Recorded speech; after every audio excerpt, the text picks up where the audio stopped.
she's nameless because, a couple of reasons. She's sort of drawn from my own self, and she's also nameless so that she can be the every woman, right? Anyone can say insert name here.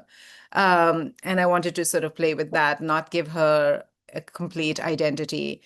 And, the voice was just a playful thing that I started to write. And you're absolutely right. Like, living in Oliver Harding's head for so long, I'd written the book in 2016, 2017, and then set it aside and had to go back to it when I did have a contract to publish it.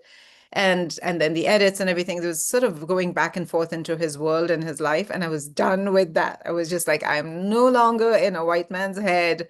And now I get to sort of be in someone that's closer to my own skin and my own life. And so I drew from my own life to, make this character of an academic, although I keep telling my friends, no, she's so different because she's a professor of sociology, see, like, entirely different from me.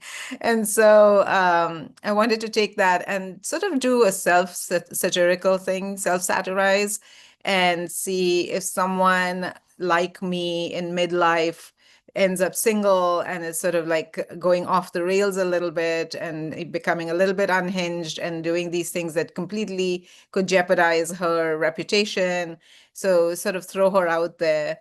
And then also bring in, her own background and her own, cultural aspects to that story. And again, someone who is an immigrant who is sort of a little bit of on the outside. I like to have these characters who are not entirely rooted in where they are. And yeah, so that's how this voice and this woman came about. The first novel, Foreign, the name of that comes because I like the idea of being foreign everywhere. Because there's in storytelling, there's a great quality to having characters that are sort of on the outside looking in, that don't completely belong in the setting that they're in. And though Oliver in The Laughter totally belongs and believes he belongs and this is his country, um, the the gaze is on him and on examining that, right? Like, is it still just your country, and what do you mean by ours and we and you, right? So, whereas with this one, I got to explore a little bit of, she feels tethered but untethered. She lives on, a houseboat, which again keeps her sort of a little bit in suspension. So I like that kind of thing. And she's again in midlife, which is also another state of suspension where you look back and you feel like, is there anything ahead? Is the best yet to come or is the best past me? So sort of having these somewhat untethered characters keeps us in a sense of wonder, if not dread. I like the feeling of dread as well, but there's also a sense of wonder and a sense of not quite knowing, not quite having a clear wisdom or a clear story even, just from fun conversations with friends who are single in midlife. And they were like, what do we do? I mean, there's nothing that how do we find someone, a real, a man who can actually be, a good suitor? And I was like, in Hindu mythology, we used to have, there were all these stories of women having swayamvar, and swayamvar means self husband, like self, choosing your husband. And they would, and a, call would go out from a king. Mostly this was, sort of like, uh, politics between men and for their daughters and princesses. Sort of like an idea of giving them some agency in choosing their husbands, but it was really to between to sort of have these pacts between kingdoms. So anyway, a king would send out a call that a princess should gather and perform feats to win their daughter's hand in marriage. And so there would be these impossible feats that these men would perform, and the one that would win would be garlanded by the maiden nubile princess and marry her.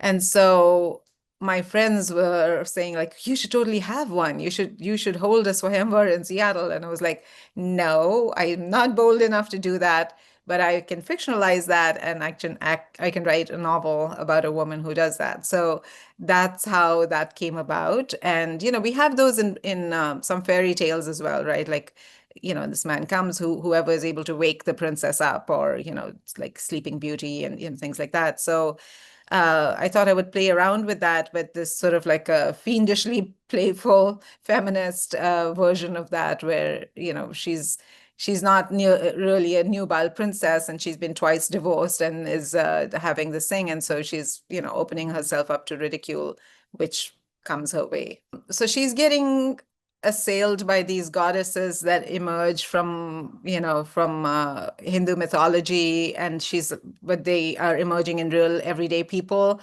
And so they inhabit this, there's a woman on the bus that she meets that seems like an unhoused homeless woman who's dropping all these wisdoms for her. Then there's the wedding planner who's a former student of hers, that is also a goddess that we learn later who the goddess is. And that's, people who are familiar with these will get it. But if you're not, there's something online that you can download that my publisher had me put together, which was great fun to do as well. So there's the wedding planner who's very excited about this enchanting thing and says, I will set this all up for you, this Swayamvar. And then there's a disability rights activist, documentary filmmaker who is very much interested in doing a film on disability and desire. And so is following her. And so there's some conversations they have. So the story then becomes about her journey toward deciding what the feat will be. And in that, we are also talking about masculinity, like what's the feat now for masculinity to perform to stay relevant. But I also didn't want it to become like sort of a political screed and, just about gender politics, but also about her own vulnerability. So it's also about what's the feat that she must perform in order to believe in love again, right? So that's also the undercurrent there. So yeah, and so there were more characters. I was very interested in writing this male character, this man who walks into her office, and he's in the men's rights movement, but he's not necessarily a threat. She's getting sort of all this, the incels are coming after her online, and she's getting all this vitriol from the manosphere.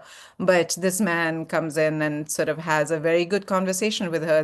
She says, let's go to a bar and let's go get a drink, and which is a little bit alarming for someone who just walks into your office an unannounced stranger. And so I just wanted to have these conversations and build towards the story of what the feats will be. And so she's listening to all these people and trying to understand where we stand today.